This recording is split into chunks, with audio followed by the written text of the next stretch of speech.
Alright gang, I just got off a 15-hour shift, and the first time I tried to record this, it crashed, so somebody's trying to keep me from telling you about this important information, and that is the deep dig towards the center of the Earth. So, might be getting into spoiler territory. Don't worry, I'm not going to talk about endgame stuff, like true endgame stuff, but if you really haven't gotten that far deep down, if you've seen my other videos, you know that you're going to find a cavern eventually. Well, this video is going to show you the second cavern and the challenges to get down there because, especially the way I play Dwarf Fortress, the dwarves tend to kind of settle or gather at the surface because, the trade depot is up there and there's just certain things, plant gathering, certain things tend to cause dwarves to gravitate towards the surface. And so when your first cave is 100 Z levels down from the surface, and then maybe your second cave is another 100 Z levels down, you really have to start to strategize about how you're going to get your dwarves down 200 Z levels down, because it's going to be hard to get work orders down there. And so to make this point, this first clip that we're watching is one dwarf that has just been sent to smooth floors on the second cavern level of this fortress that I've created. And you will see let me look at my video, for the first 5 minutes, she is walking down. She just made it to the first cave. She has four more minutes of walking until she gets to the second cave. So already you can see how things start to break down if you're not prepared. If you're sending people from the surface, every time you want to do something in the second cave, this is what's going to happen. It's going to take 5 minutes to get down there for everything if you want to dig for anything. So here's how I've been trying to deal with it. And please leave in the comments. I have a lot of good buddies now in the comments who give me a lot of good advice, and I appreciate each of you. I love you for it. But I definitely need advice for this because, so what I've been trying to do is I take my food stockpiles, I take all my important stockpiles as much as possible, and I'm disabling them if they're too close to the surface. I'm saying, nope, this is not a stockpile, or at least this is not a stockpile for food or something like that. And the idea being I'm going down level by level, and removing stockpiles and making them more specific so that dwarves are forced to take things from those stockpiles and move them deeper into the mines. The idea being, the deeper into the mines that they are, when the dwarves need anything, if they need a bar of iron to do a task, or if they need a pick that they left, those stockpiles are going to be deeper, which is going to encourage the dwarves to kind of gravitate deeper in the fortress. Dwarves kind of gravitate around stockpiles. So, and then the second part of this video, which we're not there yet, she's still walking down to the second cave, as you can see. Oh, so what we're looking at here is actually called a passage, and it's a specific structure in Dwarf Fortress that you can get generated. So I actually got really lucky. My second cavern is easier to get to than a lot of people's, because this is actually a naturally occurring little, basically straight way down to the second cave. Still takes a long time to walk, though.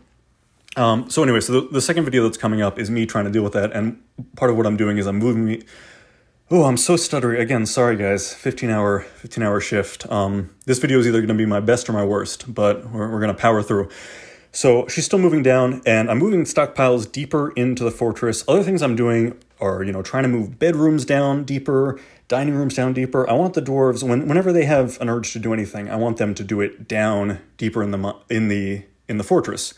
One nice thing, so maybe more experienced players can also look at what we're looking at now. More experienced players can tell me, why is my first cavern full of giant mushroom trees and lots of plant life, and then my second cavern is just this weird muddy wasteland? And I think, of course, the first cave is that way for a very specific reason, and I'm going to talk about that in terms of strategy and getting your dwarves down this deep.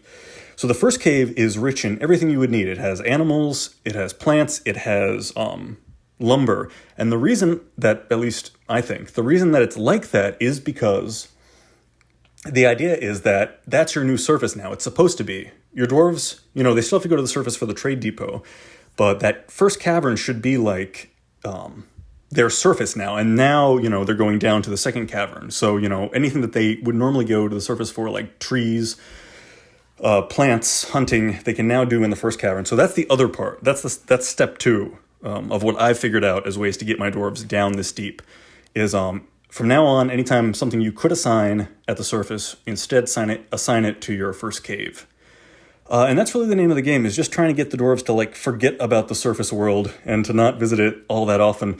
And I think what more experienced players are going to tell me is that I need to do like specific burrows where like there's a surface team and there's a deep team, and never the twain shall meet, so that my dwarves can do tighter circuits, and they never have to do this 5-minute walk, which, by the way, we just jumped ahead. She finally made it down there, and now we're doing my other video about trying to coax the dwarves down farther into the earth. So, another thing that I'm like pretty ignorant on is why, I guess I already said that, but why is the second cave good? I haven't found anything useful down there. And the only reason I'm going down there is because I want to show you guys the endgame content from the Steam version. I've shown the pre-Steam version, but you can cheat a lot. There's a lot of utilities that let you cheat. And I'll be honest, I've only ever gotten down there with lots of cheating. So this is the first time I'm trying to do it legitimate, and I am struggling by the second cavern.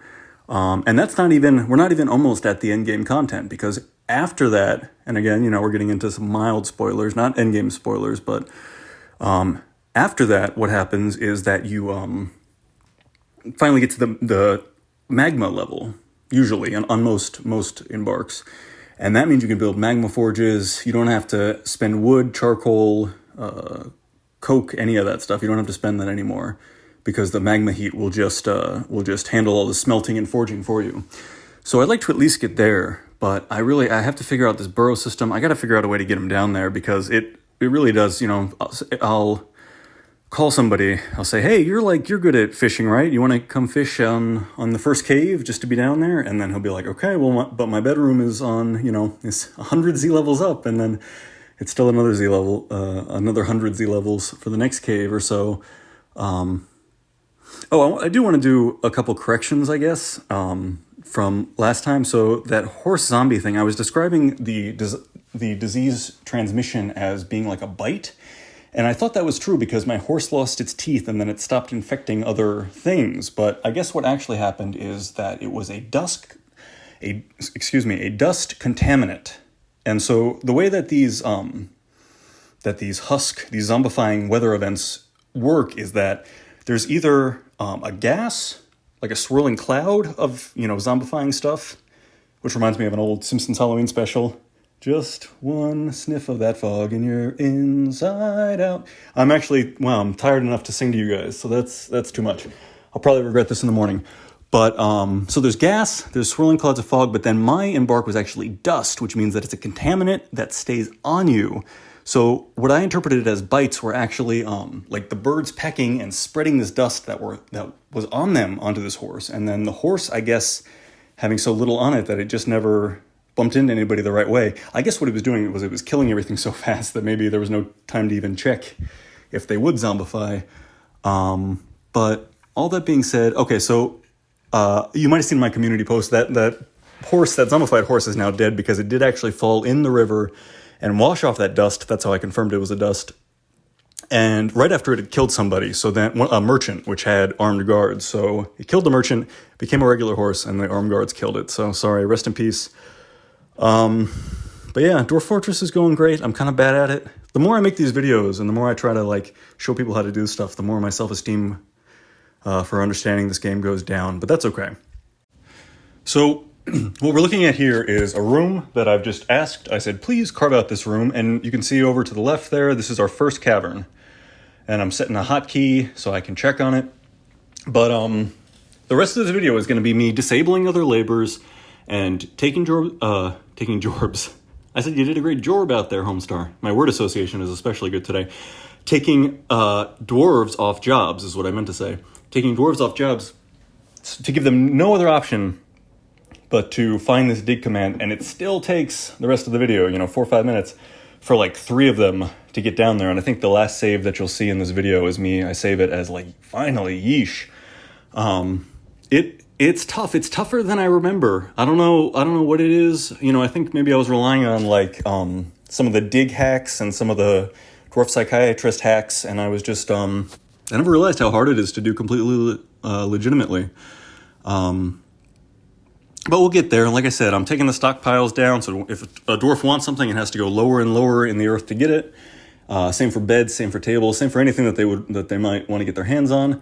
And at some point, you don't really need the trader this far along. So I might even seal them off and say, nope, Z levels 38 through 0 were off limits, just to get them down there, because I don't know, please do leave me advice. I'm sure a lot of more experienced players are going to be like, dude, there's such an easy way to do this. And then I'll be back with a video where I'm like, oh, this is so easy. Second cave, it's chill down here. Yeah, I think that's all I got for tonight. Just a quick video, very tired. But thanks as always for watching. Please do like and subscribe if you made it this far. It really helps the channel. And yeah, wish me luck. Second cave, then magma lakes, then, I don't know, I heard rumors about like a circus or something. Maybe like a clown car. Maybe it's tickets to the circus. I don't know. We'll see. Hopefully that's coming up. All right, thanks everybody. Have a great night.